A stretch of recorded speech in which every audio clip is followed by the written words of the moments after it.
So over here on the left side, you can see that there's different categories and labels. And if you want to turn them off, then you can easily do that by going around over here onto the settings right here. So once you go around, you can click on see all settings right here. Then you can go around onto the labels tab. So once you do that, you can see that right now the starred section is is in show mode right here. You can click on hide and it's hidden right over here on the left side.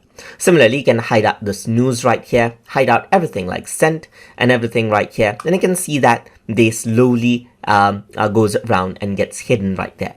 You can go around enable scheduled and enable sent right here.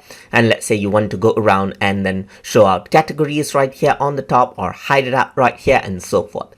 Similarly, you have the option to show out the labels right here or hide out certain labels right here just like this. So you can show it in message list or hide out the labels right here, different labels. You can simply hide it out right here so that it won't show up right here over here on the main section, as you can see just like this.